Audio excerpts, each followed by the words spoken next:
Olá pessoal, tudo bem? Pastor Germano, professor Germano, nós estamos aqui para mais uma aula do Antigo Testamento, Panorama do Antigo Testamento, do Glenn Archer Jr. Vamos lá.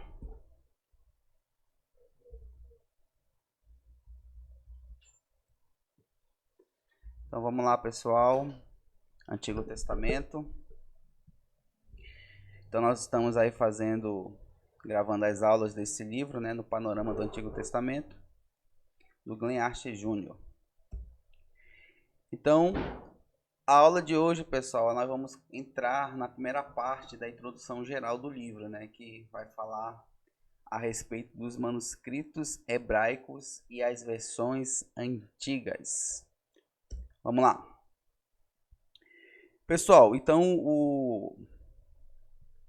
o Archer Júnior, ele já começa dizendo o seguinte, que não temos os originais infalíveis dos livros das escrituras hebraicas, ou seja, os livros originais, né, os manuscritos originais, hoje nós não temos mais, certo? O que nós temos é a cópia, né, desses manuscritos originais.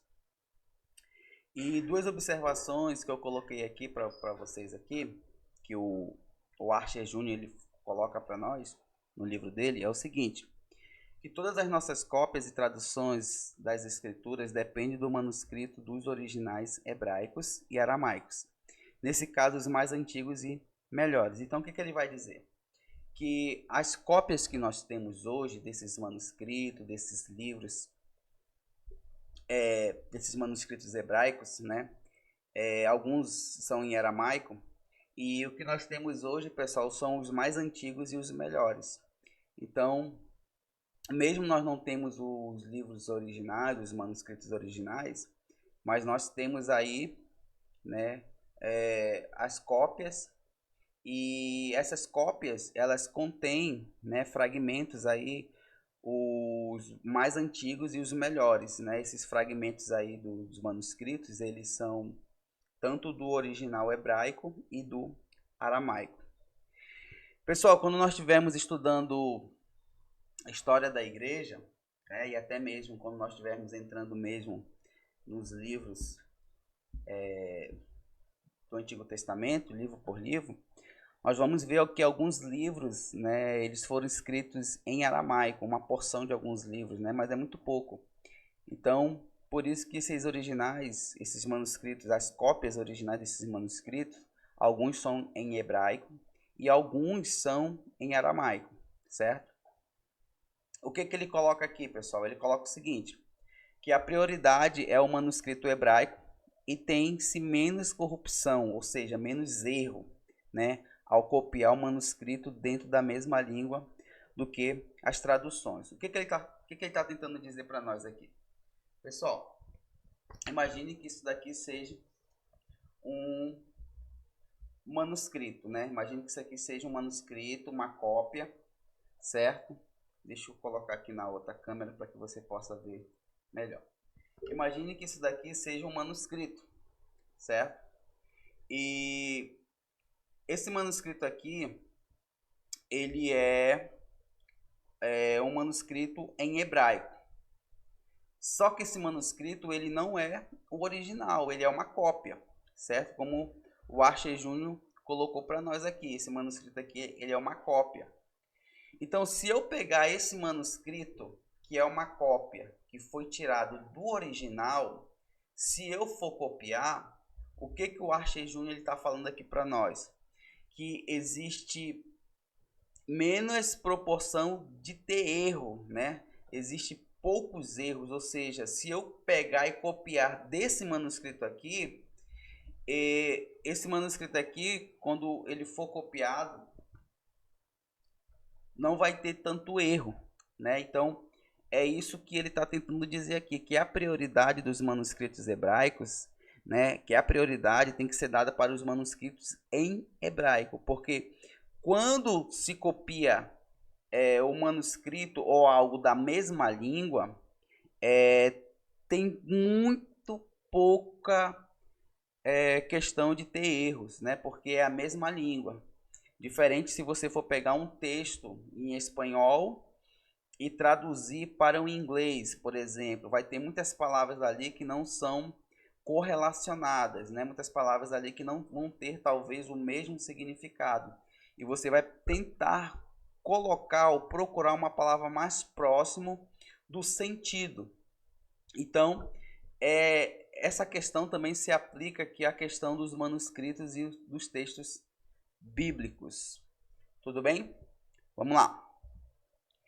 Pessoal, então nós vamos seguir essa sequência, né? Eu vou estar apresentando, nós não vamos entrar muito assim a fundo, certo? Nós só vamos fazer uma apresentação dos manuscritos hebraicos mais antigos, então nós vamos seguir essas três ordens aqui, né? Os manuscritos pré-cristãos, os manuscritos pós-cristãos e as edições antigas impressas da Bíblia hebraica mais importantes. Como eu estou falando para vocês, pessoal, nós não vamos entrar em muito detalhe, nós não vamos entrar em muitas questão de controvérsia. Só vou fazer uma apresentação aqui para vocês que é a mesma apresentação que ele faz aqui no livro dele, tá, pessoal? Então, isso daqui não foi tirado da cabeça do professor Germano, não foi tirado nada da cabeça do pastor Germano. Tudo foi tirado diretamente do livro do Archer Júnior.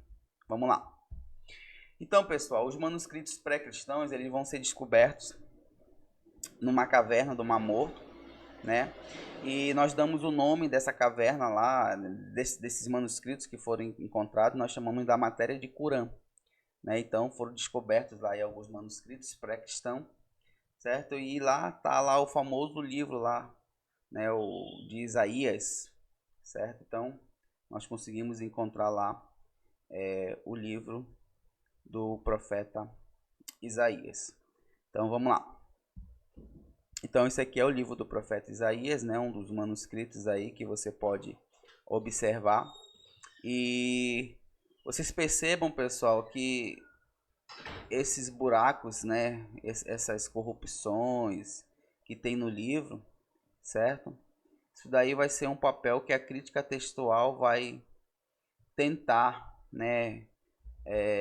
Preencher essas lacunas, né? Que com o tempo se perdeu. Mas isso daí nós vamos tratar melhor na próxima aula, no próximo capítulo, que nós vamos falar a respeito da crítica textual, né? Então, cabe aqui só você saber que isso daqui é um manuscrito, certo? Então, vamos lá. Os manuscritos pré-cristãos. Então, nessa caverna de Qumran, né, foram encontrados 3/4 da família do manuscrito. E esses manuscritos, quais foram esses manuscritos, né? Era o proto-masorética, né? O proto da Septuaginta, o proto-samaritano e alguns manuscritos neutros, né? Então, uma observação importante que talvez aqui cabe a você fazer, né? Que o Archer Júnior ele faz, é que não foi achado na caverna de Qumran os manuscritos pré-cristãos, o papiro Nash, né, que contém um decálogo e a Shema, e mais o Êxodo e o Deuteronômio. Então, dentro desse achado, né, dessa caverna lá em Qumran, não foram encontrados aí esse papiro Nasha, né, esse papiro Nasha que contém um decálogo e mais o Shema, e nem esses dois livros, né, do Pentateuco. Não foram encontrados o Êxodo e nem o livro de Deuteronômio.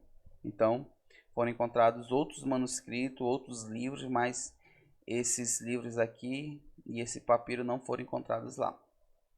Vamos lá.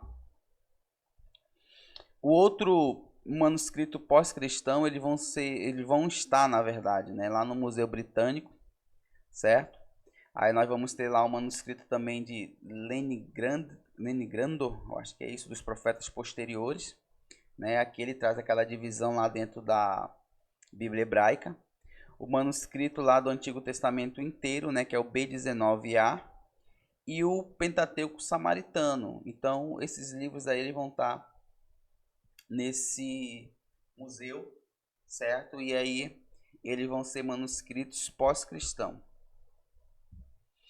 Vamos lá. Então, as edições mais antigas da Bíblia impressa, ela vai ser justamente essas três aqui, claro, o Archer Júnior coloca mais, como eu falei, eu só estou apresentando para vocês, certo? Então, as Bíblias impressas em hebraicas mais importantes são a Bíblia de Bolonha, né, de Saltério, datada de 1477 d.C., o Socinho do Antigo Testamento, datada de 1488, e o Bomberg do Antigo Testamento, datada de 1526 até 1525 até 1526.